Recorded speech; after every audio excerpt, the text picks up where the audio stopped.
வணக்கம் அன்பு தமிழ் சொந்தங்களே. தற்போது நான் எங்கே இருக்கேன்னா, அரியலூர் மாவட்டம் ஜெயங்கொண்டம் அருகாமையில் உள்ள காடுவெட்டி என்னும் கிராமத்தில். காடுவெட்டி என்றாவது அறிமுகப்படுத்த தேவையில்லை, தமிழ்நாட்டு மக்கள் அனைவரும் அறிந்த ஒரு முக்கியமான கிராமம். இது பார்த்தீங்கன்னா, முன்னாள் வன்னியர் சங்கர், எப்போதுமே அவர் தான் நிரந்தர வன்னியர் சங்க தலைவர் மாவீரன் காடுவெட்டியார். இவர் பார்த்தீங்கன்னா பாமகவில் 2 முறை ஆண்டிமட தொகுதி எம்எல்ஏ ஒரு முறையும், ஜெயங்கொண்ட சட்டமன்ற தொகுதியில் ஒரு முறையும் எம்எல்ஏவாக இருந்திருக்கிறார். எனக்கு தெரிந்த அரசியல்வாதிகளிலே, நிகழ்கால அரசியல்வாதிகளிலே, நான் அறிந்த அரசியல்வாதிகளிலே கக்கன் காமராஜ் பிறகு அரசியலில் இருந்து பணம் சம்பாதிக்காத நிகழ்கால ஒரு தலைவர், மக்களுக்காக வாழ்ந்து மக்களுக்காக மரணித்த ஒரு அற்புதமான தலைவர். மக்களுக்காக வாழ்ந்தாருங்கிறீங்களே, மக்களுக்காக என்ன நன்மைகள் பண்ணியிருக்காரு? இவரை நாடி போய் எந்த உதவி கேட்டாலும், சில அரசியல்வாதி போலவங்களாம் போய் கேட்டிங்கன்னா கைவிட்டோ இல்லை ஒரு பொருளாதார உதவியோ ஏதாவது செஞ்சாதான் செய்து கொடுப்பார்கள்.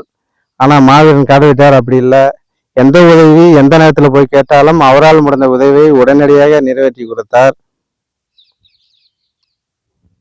சரி, ஓகேங்க. வன்னியர் சங்கம் சொல்றீங்களே, அவர் வன்னியருக்காக மட்டும்தான் பண்ணியிருக்காரு நன்மைகள், இல்லை மற்ற சமுதாயத்தையும் பண்ணியிருக்காரா?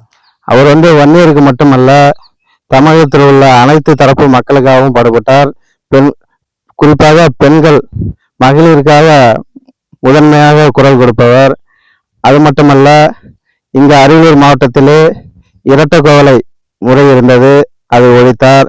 ஒரு ஸ்ரீமுர்சனம் கோயிலுக்கு தாழ்த்து போட்டவர் உள்ள உடல கருவறை கோயிலுக்குள்ளே உடல அது மாலை அணிவித்து அவர் அழைத்து சென்றிருக்கிறார். அது மட்டுமல்ல, ஒரே நாளில் 7 அம்பேத்கர் சிலையை திறந்து வைத்திருக்கிறார்.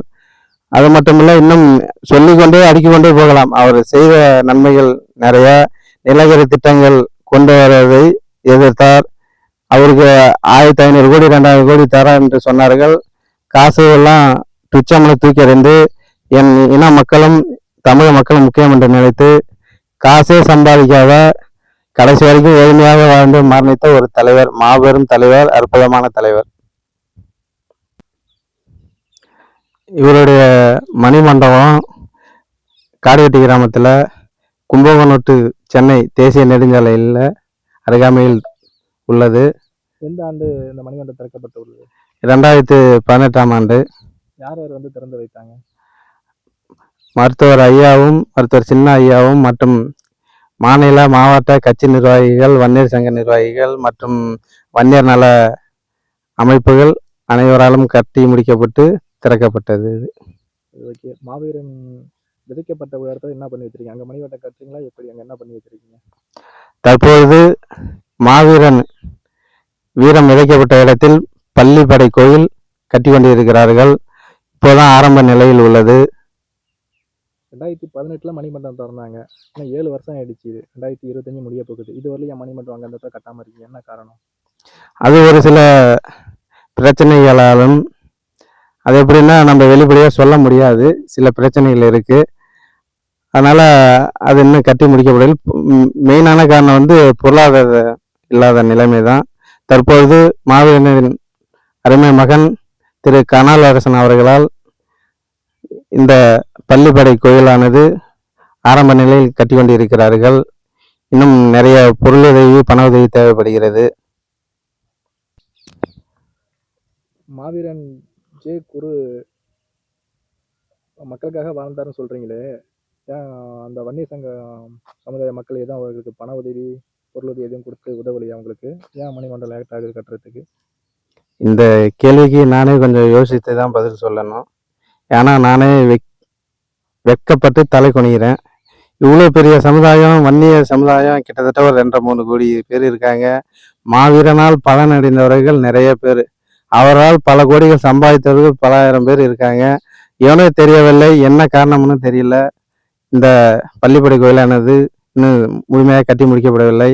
மாவீரனை மறந்து விட்டார்களா என்று தெரியவில்லை, இல்லை புறக்கணித்தார்களா என்று தெரியவில்லை. இதை காலம்தான் பதில் சொல்லணும். தற்பொழுது மாவீரன் காடுவெட்டியாரின் மகன் திரு கனகராசன் அவர்கள் தலைமையில் மாவீரன் விதைக்கப்பட்ட இடத்தில் பள்ளிப்படை கோயில் கட்டி கொண்டிருக்கிறார்கள். இதற்கு உங்களால் முடிந்த உதவியை, பொருள் உதவியோ பண உதவியோ செய்யலாம். செய்து விரைவில் கட்டி முடிக்கப்பட்டு திறக்க வேண்டும் என்பது நம்மளுடைய ஆசை. இதை கித்தான் யூடியூப் சேனல் வாயிலாக நீங்கள் உதவி செய்ய வேண்டும் என்று கேட்டுக்கொள்கிறேன். நன்றி, வணக்கம்.